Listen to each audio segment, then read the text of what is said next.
Hello, I'm Joseph Delaney, and I'm going to read an extract from the fourth book in the series, which is The Spooks Battle. We made good time and we came within sight of Jack's farm late in the afternoon of the following day. My first glance told me that something was badly wrong. We approached from the northeast, skirting the edge of Hangman's Hill, and as we began our descent, I could see right away that there were no animals in the fields. Then, as I caught sight of the farmhouse, it got worse. The barn was a blackened ruin. It had been burnt to the ground. It never crossed my mind to ask Alice to wait at the farm boundary. Something bad had happened, and all I could think of was checking that Jack, Ellie and their daughter Mary were all right. By now the farm dog should have been barking, but everything was silent. As we hastened through the gate and across the yard, I saw that the back door of the farmhouse had been smashed in and was hanging from one hinge. I ran across, with Alice at my heels, a lump in my throat, afraid that something terrible had happened. Once inside, I called Jack's and Ellie's names over and over again, but received no answer. The house was unrecognisable as a home I'd been brought up in. All the kitchen drawers had been pulled out. There was cutlery and smashed crockery on the flags. The pots of herbs had been taken from the windowsill and thrown against the walls, and there was soil in the sink.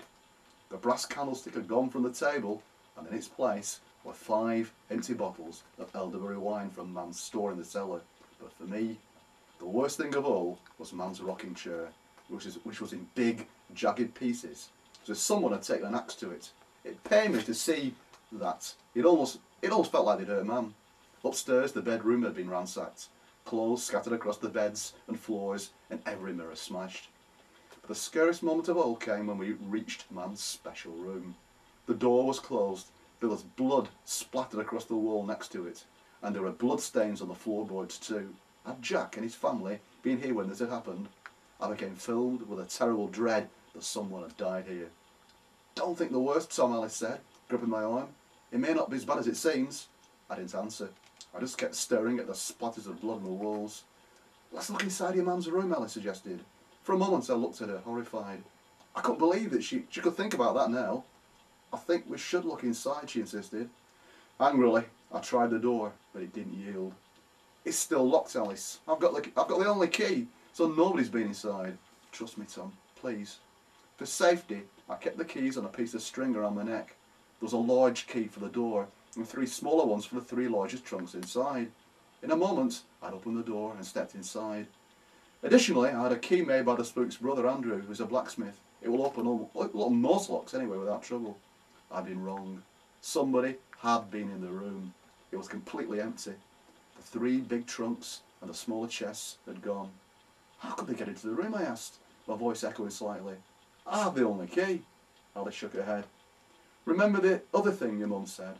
That nothing evil could enter here? Well, something evil's been here, all right, and that's for sure." I certainly did remember what Mum had said. It had been on my final visit to the farm, when I saw her for the last time. She stood in this very room, talking to Alice and me, and I remembered her words exactly. "Once locked, nothing evil can ever enter here. If you're brave and your soul is pure and good, this room is a redoubt, a fortress against the dark. Only use it when something so terrible pursues you that your very life and soul are at risk."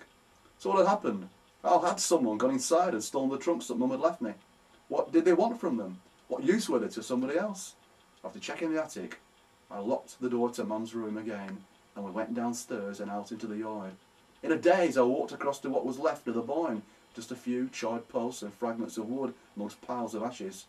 "I can still smell the smoke," I said. "This happened recently." Alice nodded. "It happened soon after dark, the day before yesterday," she said, sniffing loudly at the tainted air. Alice could sniff things out. She was usually right, but now, looking at her face, I didn't like the expression that she discovered something else, something very bad, maybe worse than what we'd already found. "What is it, Alice?" I demanded. "There's something else as well as smoke. A witch has been here. Maybe more than one."